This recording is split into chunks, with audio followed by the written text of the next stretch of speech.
What's going on, family? It's your boy Philip AK, and welcome to my channel where we're gonna dive deep into business credit and how you can start from scratch, right? And if you're new to my channel, I want you to understand this channel is about entrepreneurship, getting access to business capital, family, faith, and more, right? So we're gonna dive a little bit deep into it and where you can pretty much start. If you're somebody who's a business owner, who's an entrepreneur, you're just getting in the game, you don't know where to start, we're gonna be diving deep into yo. But before we do anything, if you haven't already, make sure you like and subscribe, right? So again, let's get to it. Starting with business credit from scratch. Let's crack the code, right? We're going to break this down in this video. We're going to talk a little bit more about it. So I want to emphasize this thing right here, right?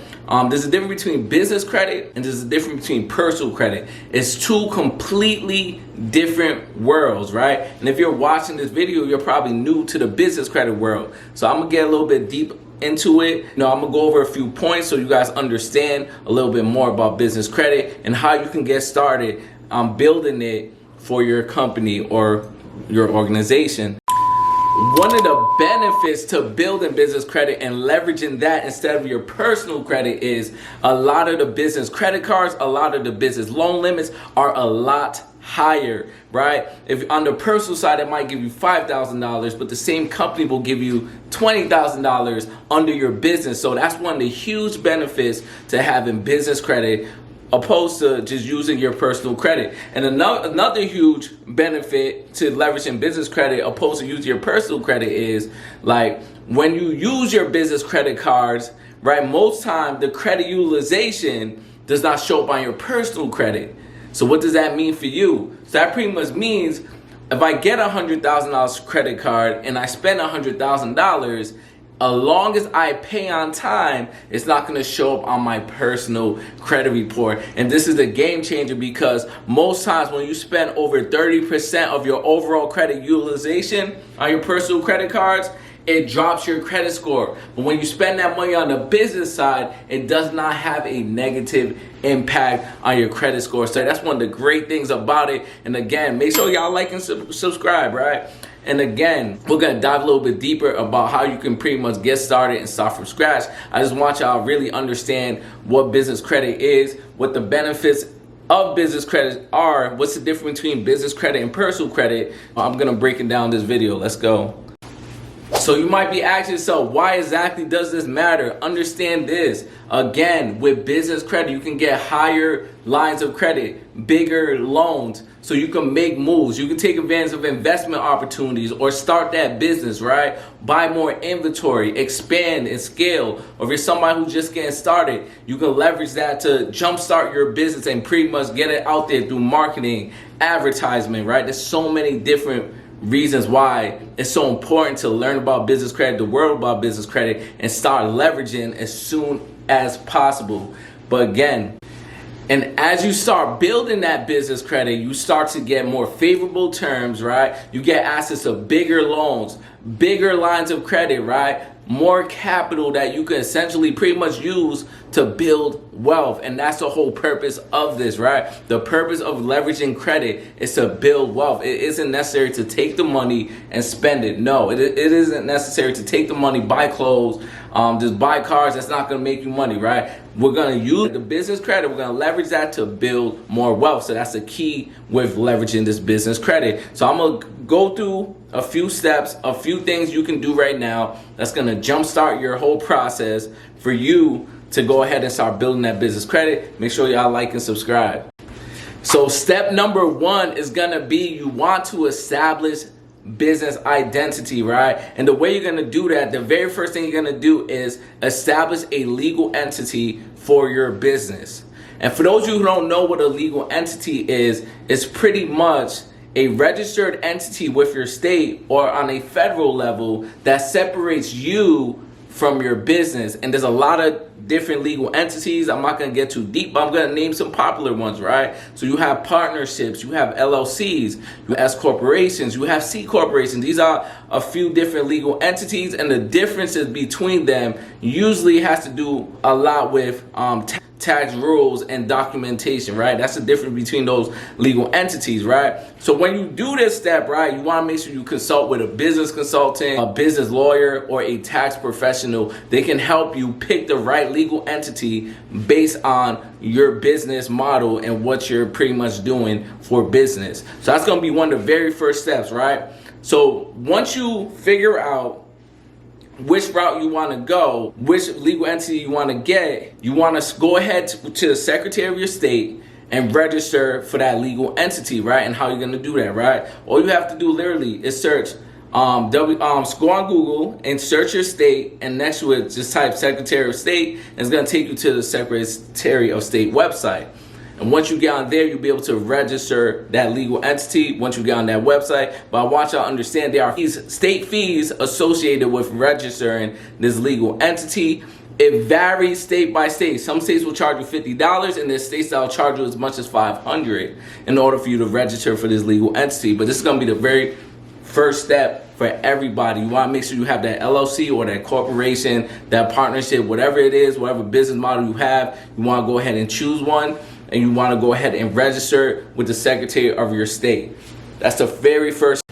So step number 2, which actually should be before step number 1, is you want to make sure you have a business address. So when you're registering the legal entity, you do not want to do it without a business address. Because if you use your personal address, right, it's going to put you in position where you get denied loans, you get denied business credit cards, you get denied funding. So you want to make sure you have a business address and not your home address, especially if you're a home-based business. If you're somebody who's sitting here like, hey, I can't afford an office right now, or hey, I can't afford to rent out a commercial property for my business right now, that's okay, that's cool. In this digital era, we now have something called virtual addresses, right? These are literally locations, physical locations that allow you to claim their address as a business address for a very low fee. So this can start literally at $10 a month. It can go all the way to $40. And there's a wide variety of different places you can go to get this.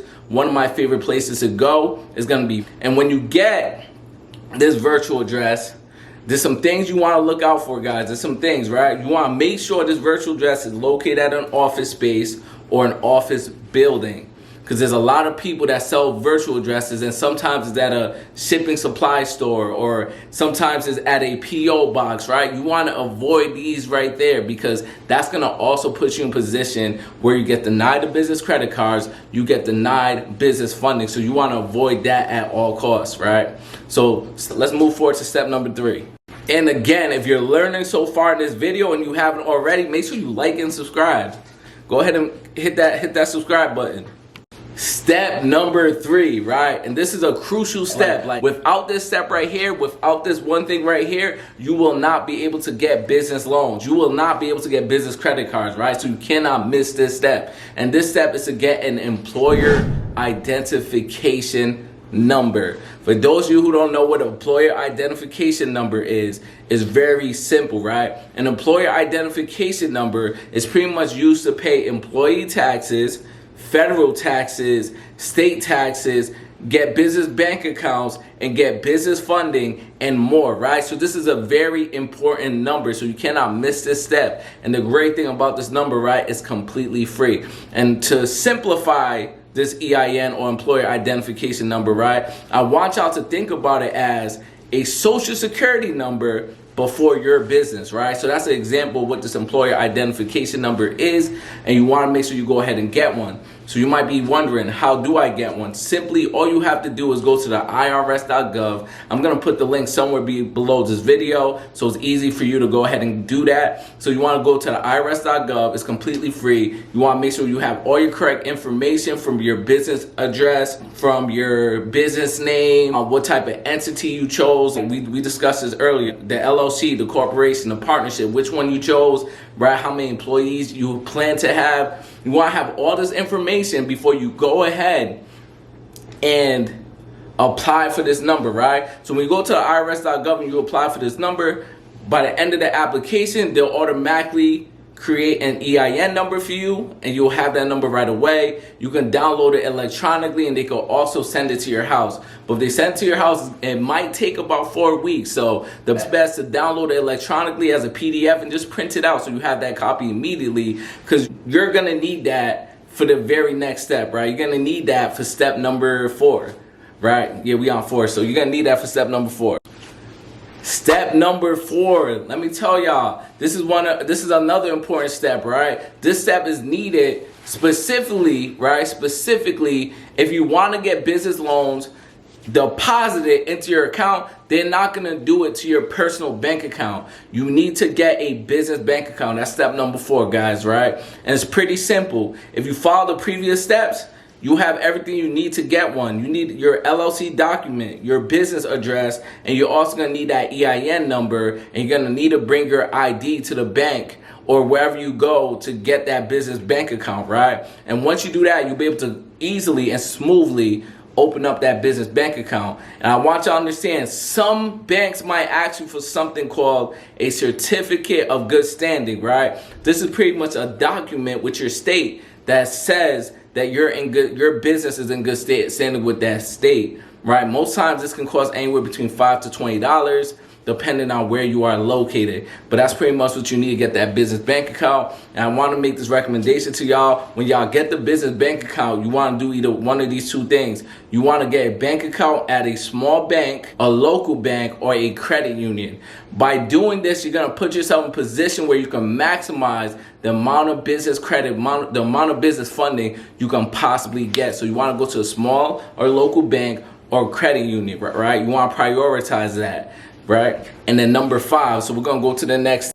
Number 5, so the 5th thing you want to do now is you want to head to a place called Duns and Bradstreet, right? Duns and Bradstreet.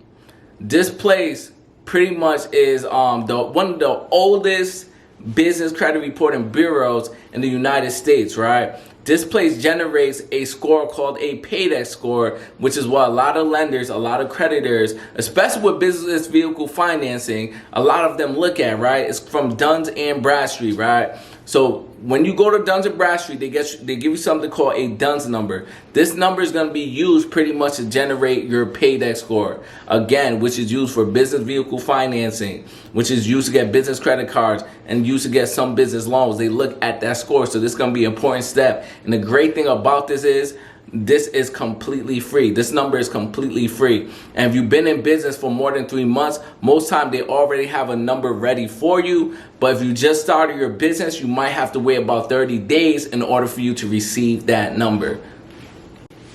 Step number 6, right? Step number 6. This is what you want to make sure you have. Once you do all of that I mentioned before, you want to make sure you go ahead and have a business phone number. Go get you a business phone number. You don't necessarily have to get a whole new phone. You can literally go somewhere like Grasshopper or RingCentral, and they'll put an app on your phone, and you'll be able to operate that business phone number from this one phone, but it'll be a completely different number, right? If that makes sense. So RingCentral and Grasshopper, those are 2 places to get a business phone number. If you want to look more credible to lenders, get you a 1-800 number or a 188 number, right? Those toll-free numbers look very credible to these lenders. So that's something I recommend you go out to do, and this is going to help you look more credible, right? So number 7. The next thing you're going to do is you're going to go ahead and get you a domain name for your business, and you're going to get you a business email. With the domain name, once you go to somewhere like Google, you can go to Google Domains, register a domain name for your business, and then you can turn that into a business email. This is going to help you look more credible, right? And that same domain name will be used for your business website, which goes to step number 8. You want to have a simple business website. You can create one for free on Google or go somewhere like Wix. Take one of their templates, make a very simple 1 to 2 page website that has your products and service and who you are on there. And this will pretty much put you in position where you look credible to lenders. Number 9, right? number 9, 10, 8, I don't know where I'm at this point, but the next step is you want to go ahead and make sure you register your business on a 401 directory and you register your business on Google. These two things will also make you look credible when it's time for you to get approved for business loans and business credit cards, right? So 401 directory, like those yellow pages they used to use back in the day, they now have it online. So you can go somewhere, list your biz, and they'll go ahead and get you a 401 directory that you can leverage, and they'll go ahead and register you on the 401 directory. So when lenders look you up, they can find you and you look credible. Same thing with Google. You can go to Google My Biz. When you go on Google My Business, you can register your business on Google so it's findable. Add your business phone number, the email on there, and all of that's gonna make you look verified to these lenders and these banks. And then the number 10 pretty much is gonna be, once you do all of those things, now it's gonna be time to start applying for business credit. But I'm not gonna go too deep into applying for business credit in this video. So make sure y'all like and subscribe. My next video, I'm gonna show you how you can start applying for business credit accounts, where pretty much without using your personal credit. And these credit accounts they'll give you some money that you can use in your business. And as you pay them back, it's gonna help you to start build up that business credit score. Other than that, thank y'all for rocking me in this video. I hope it was helpful. Let me know what y'all think below. Let me know if you follow any of the steps and it worked. And if you're somebody that's on this video and hey, I need additional assistance, there'll be a link below to book a call with my team and we can pretty much walk you through the process. Other than that, thank y'all for rocking with me and stay blessed. I'm out.